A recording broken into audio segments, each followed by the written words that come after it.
Zilla Army, baby, what is going on? Today we're going to be reacting to Poxonlox. He has been an R6 professional player for about 7 years now, and we're just going to see what he has to say about 10 tips to get really good as fast as possible in Rainbow Six Siege. So let's check it out.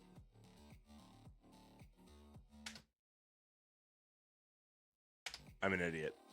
There Hey we go. guys, you might still suck at R6, but it's okay because I love you just the way you are. Oh, that's Just nice. kidding, I only love R6 champions. But you know what I actually love? So he said I suck,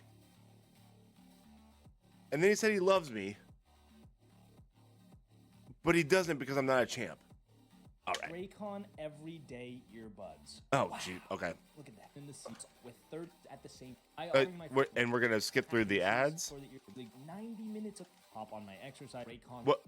/pop everything on.com/tips. Today we're Oh my- going over the. I hope he made so much money off of that because that was 2 minutes worth of ads.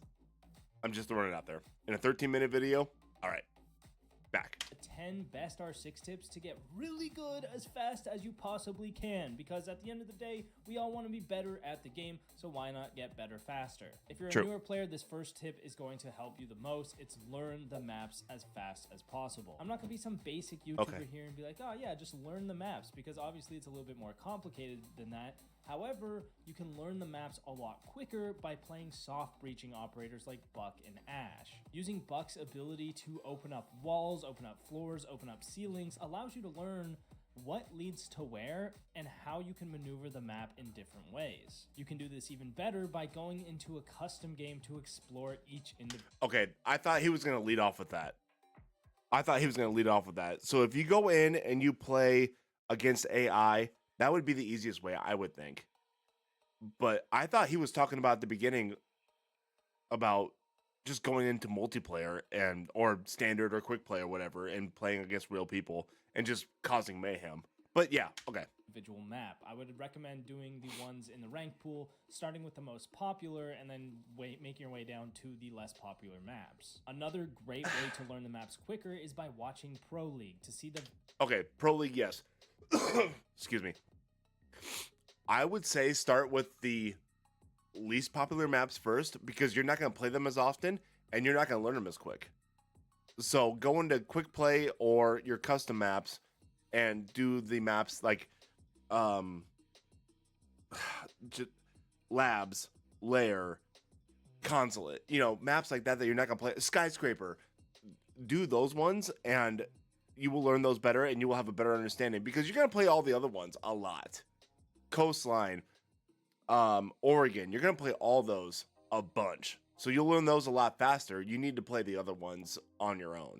Vast amount of vertical and horizontal angles that these players use. Pro players are the best at the game for a reason, and they have so many good angles that they open up around the map, and I recommend just understanding why they actually do these things. Tip number 2 is going to be learn the operators fast. Like the maps, the operators are a very important part of this game, and understanding how every single one works and what their weaknesses are is going to be really important. Unfortunately, there's not really a trick for this. The quickest way to learn the ops is really just by playing the game. However, there are things that you want to avoid doing in order to learn the operators faster.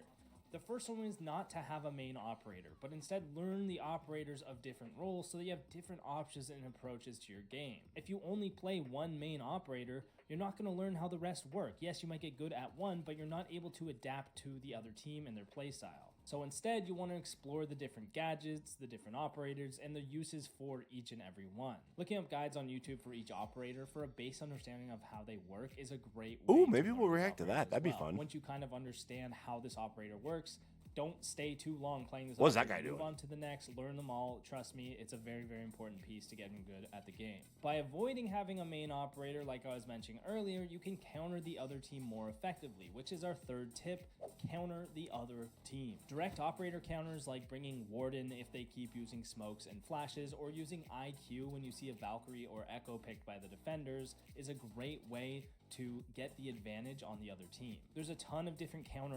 If you're looking to get good really fast, do not use IQ. Don't do it. Don't do it. You'll If you watch my other video about if you're a new player and who you should unlock first, do not do IQ. Don't do it. Picks, which is a big reason why knowing as many of the operators as you can is super important. However, you also have playstyle countering, which is bringing more traps and ratting around if they aren't droning or they're playing very aggressive. Or you're playing to stop the plant from below if they spend a lot of their time baiting and not actually getting control of the map. Countering how the other team plays while adapting to how your team plays is the best way to be successful and probably the most important skill to develop in this game. So learn to counter the other team and you'll have a much easier time winning. Tip number 4 is to coordinate with your teammates. And I know what you're thinking, what if I get horrible teammates? I always get bad teammates. Shut up. Shut up. Tip number 5 is shut up. Just kidding. So here's the thing about bad teammates. Even with terrible teammates that don't even use their microphone or communicate whatsoever, you can still coordinate with them. Let me explain. The first thing you can do is you can literally bait them. Follow them around the map and be there to trade them if they get killed. So if they're getting into a gunfight, you're also there to shoot the enemy player at the same time. You might yeah, you can get your refrag, but bad. I don't want to bait my teammates, they're going to get mad. But it's actually a super effective strategy in Rainbow Six because it not only gets you that kill back and makes it even, but it also gives you the control of the area that your teammate was pushing. And this is a very control-based game, so it's gonna be very, very important that you're able to do that. So if you have bad teammates, bait them, and at least you're getting a kill back for their life. The only thing you need to keep in mind when doing this is not to line directly up with them because you don't want the defender to get a collateral onto you. You want to spread out horizontally so that way they have to look at multiple angles at the same time. I know we talk a lot about collaterals in Call of Duty, but there's nothing worse than getting collated in Rainbow Six. Oh my god, it makes you feel like an idiot. And don't do it while you're live. Don't. I promise. Don't do it while you're live. Or you're like a weaker player. Then what you can also do is just bring operators that help your teammates succeed. At the end of the day, 1v5ing every round is basically impossible. So if your entire team's getting murked off the start of the game, you can't really do much to win, even if you're a great player compared to like average or bad players on the other team. But if you can help your teammates do better, you have a better chance of winning. Everything's going to be easier if your teammates can get a few kills, and then you only have to clutch like a 1v2 or a 1v3 compared to a 1v5 every round. The other way to deal with this is... Can I just say something here real quick? You know, W Widow's Peak right here. You know, I had a Widow's Peak when I was a kid, and I got made fun of it all the time. I got called Eddie Munster constantly. Don't ever bring it up. I'm gonna cry. Is to copy the playstyle of your team and learn to read your own teammates, so that way you can be more unified and play together better. If you get a team of a bunch of people playing really passively and baiting, try to play that way too. That way when they finally do push the bomb site, you can push at the same time and have a higher chance of winning the round. And if they're highly aggressive, get in with them, be aggressive with them, use abilities that can be comboed with an aggressive playstyle, so again, you have a higher chance of winning. Understanding how your own team plays is just as hard as countering the other team, so you almost want to be reading your own team while countering the other team at the same time, which isn't an easy task, but you'll get better at it as you practice. Tip number 5 sounds kind of insane at first, but I think it's actually very effective, and that is don't play support. Unless you know your teammates are better than you. This doesn't mean that you shouldn't play hard breacher or that you should never drone, but rather not to rely on your teammates' support in order to do what you're looking to achieve in a round. If you want to open up a main breach, but you have to rely on your teammates to destroy the wall denial from below, then it's going to be a bad strategy because if your teammates aren't able to do that, you're not able to do your job. Your teammates are going to be very inconsistent amongst your ranked journey, and most people are stuck in their rank for a reason. So instead of relying on them to be smart and play the game properly, just rely on yourself to be able to make those plays individually. So instead of bringing a thermite for that wall, maybe you bring a Mav to add pressure and you rotate around the map and do your own thing.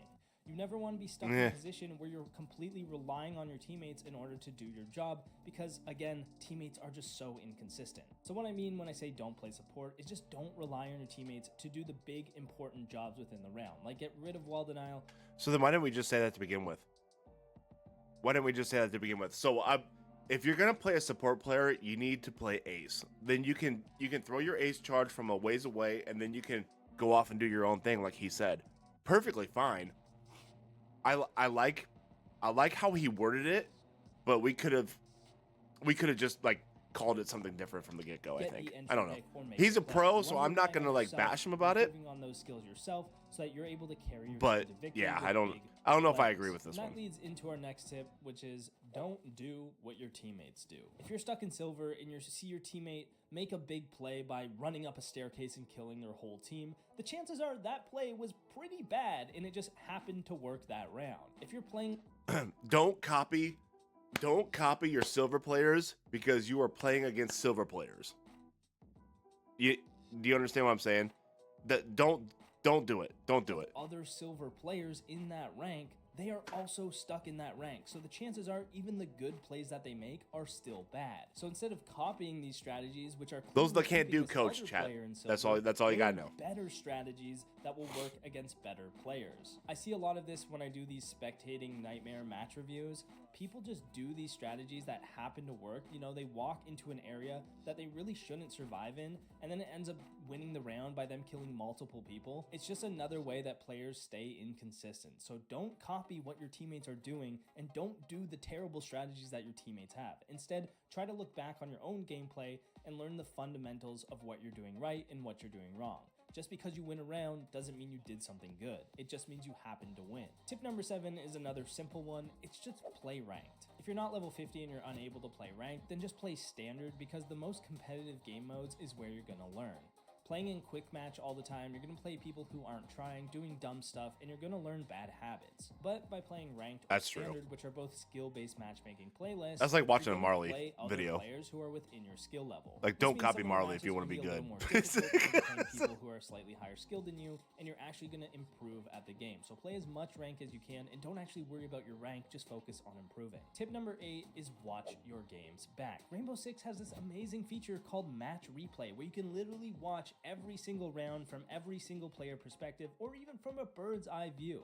This tip is the most important for improving fast. If you want to get really good at the game really fast, then you have to watch your games back. The more that you can watch back, the quicker you're going to improve. If you can watch every single game back after each game, or you play 3 games and watch 1 back each day, this is how you're going to get better. Watch the rounds you win and watch the rounds you lose, and ask yourself questions along the way.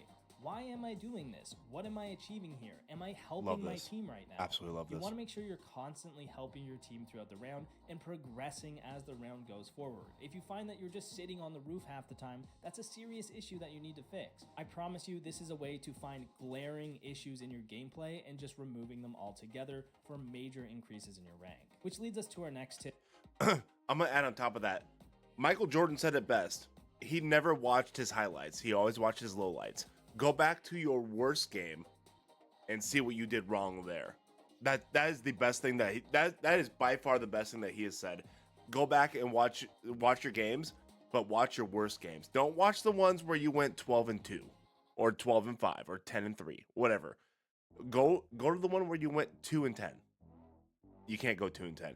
Go to the one where you went 2-7. You know, Tip number 9, it's not your aim. Seriously. I made a YouTube short about this a little while back, basically just saying that your aim is not the thing that's stopping you from ranking up. And everyone was like, no, you haven't seen my aim, blah, blah, blah, blah, blah. I'm telling you, fair. I see these match reviews submitted in my Discord. Every single one of them blames their aim for not being good at the game. And 98% of them all have good aim. Well, good enough that they should be in a higher rank at least. So instead of constantly being focused on your aim being the issue, try to look at these bigger picture things, which again helps by watching your games back like the previous tip. By constantly thinking about your aim and even working super hard to improve on it, you're going to be avoiding these major flaws that are stopping you from winning. So stop focusing on your aim and start thinking about the other elements of the game that you could be improving on. This leads us to our very...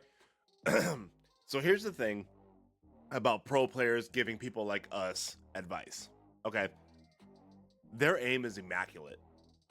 It's perfect. It's godly, right? They don't understand us Joe Blows that can only play for,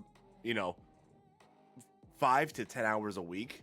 They don't understand how hard Rainbow Six is, especially on mouse and keyboard, how hard this game can be. So, yes, work on your aim. Yes, do that 100%. But what he's saying here is that's not your only downfall. It's the map knowledge. It's the knowing the angles. It's knowing when to plant, when not to plant. Do you have a hard breacher on your team? Stuff like that. Very final tip, which is to stop being hard stuck. Yeah, I'll just do that. I'll just get out of goal 3 tomorrow just because you said that. 6 players are hard stuck in their rank. They've been gold for seasons, or they barely progress as the seasons go on, and most of that is due to just rank 2.0 wanting them to boost their rank to get this false sense of actually getting better. But the truth is, most players are just not getting better. And why is that? Well, they're too focused on the micro. Just like your aim, if you're too micro focused on small issues in your gameplay, you're missing the macro bigger picture of what your problems are. If you switch your thinking from micro issues to macro issues, you're gonna see these glaring issues in your gameplay, like I mentioned when you watch your games back.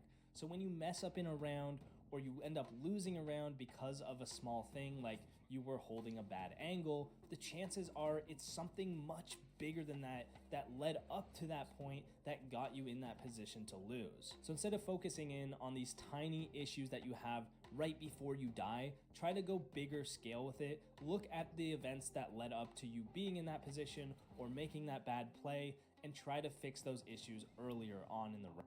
And that goes to the fact of watching your gameplay back too. That's a good point. I think he worded it incorrectly, but